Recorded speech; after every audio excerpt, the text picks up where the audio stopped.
연말정산하고 종소세. 안녕하세요. 제가 2020년 작년 5월에 퇴사하고 작년 9월에 1인 개인 사업자를 냈어요. 일반 과세자로. 작년에 근로자였을 때 연말정산 처리와 종소세를 어떻게 처리해야 할까요? 하셨는데 이거를 말씀드리려고. 그러니까 연말정산하고 종합소득세하고 무슨 관계가 있냐.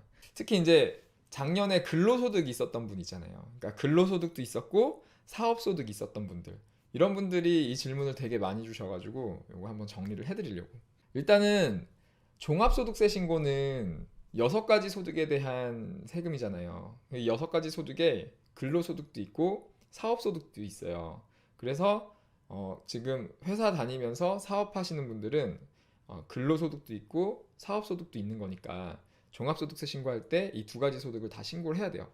근데 회사를 다니시면 이제 회사에서의 소득은 회사에서 다 신고를 해줘요. 그게 연말정산이죠. 그러니까 회사의 입장에서 생각해 보면 회사에서 직원한테 인건비를 주잖아요. 인건비를 주면은 회사에서 해야 되는 게 있어요. 이 인건비 신고와 관련해서 인건비 준 거를 비용 처리를 하기 위해서 해야 되는 게 일단은 원천세 신고를 해야 되는데 우리가 원천세 잘 알고 있잖아요. 근데 원천세 신고는 우리 회사에서 이번 달에 원천세로 얼마를 걷었으니까 얼마를 낼게요 하고 이렇게 그냥 회사에서 신고하는 거거든요. 이거 신고할 때는 누구한테 얼마를 줬는지 국세청에 신고를 안 해요. 그래서 원천세 신고는 사실 근로자 입장에서는 뭐 신고되는 게 없어요. 돈만 계속 떼이는 거고. 그래서 회사에서 직원한테 급여를 준 다음에 원천세 신고를 하는데 그거 말고 또 해야 되는 게 있어요. 이 회사에서 누구한테 얼마를 줬습니다 라고 신고하는 게 있어요.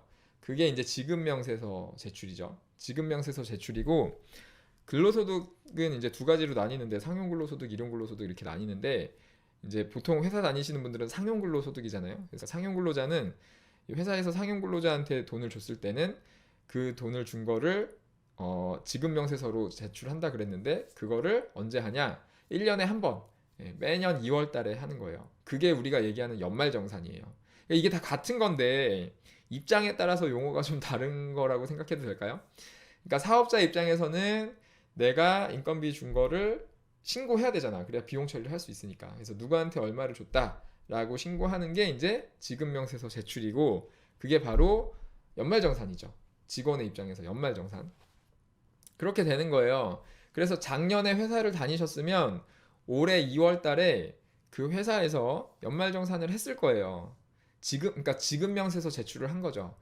작년에 내가 5월에 퇴사했으니까 1월부터 5월 사이에 누구한테 얼마를 줬습니다 하고 신고를 해요, 회사에서. 그걸 해야 회사에서 그 1월에서 5월 사이에 인건비 준 거를 비용 처리를 할 수 있거든요. 그래서 2월 달에 그 롱런 합시담님의 주민번호로 지급명세서 제출을 했을 거예요. 그렇게 하면 이제 지금 5월 달에 롱런 합시다님이 종합소득세 신고에 들어가면은 그게 조회가 돼요. 그 회사에서 나한테 돈 줬다고 신고한 게 국세청에다 신고한 거니까 다 조회가 돼요. 그래서 홈택스 들어가서 처음에 제가 종합소득세 신고하는 방법 알려드렸잖아요.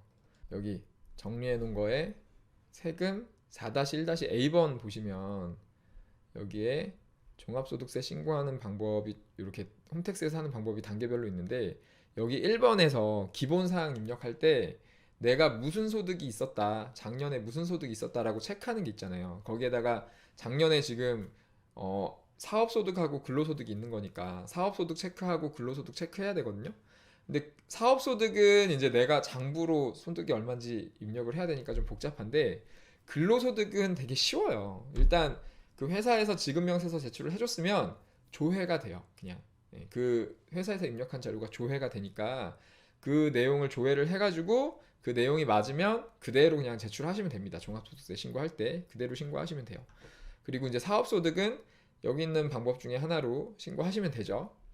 간편장부나 복식장부 아니면 단순경비율이나 기준경비율 중에 하나로 신고하시면 되고 이렇게 소득이 사업소득하고 근로소득이 있을 때 어떻게 해야 되는지는 2-4번에 또 따로 정리를 해놨으니까 요거 보시고 신고하시면 됩니다. 그래서 그렇게 하시면 되고 그래서 작년에 근로자였을 때 연말정산 처리와 종소세를 어떻게 처리할까요? 하셨는데 지금 설명드린 대로 그냥 종합소득세 신고할 때 하시면 돼요. 이렇게 하시면 되고 이거를 지금 이 연말정산이나 종합소득세가 개념이 정확히 없는 상태에서 이 설명을 들으시면 되게 헷갈리실 거예요.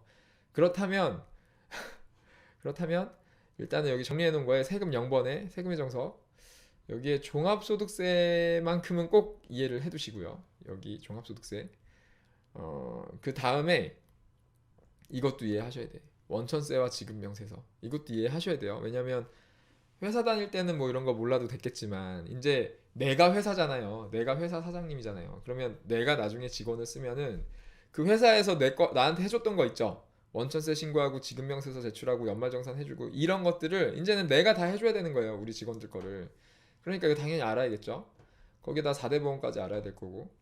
아무튼 요거 관련해서 정리해 놓은 게 있거든요. 밑에 FAQ 내려보시면 여기에 연말정산 해가지고 또 따로 정리해 놓은 게 있어요.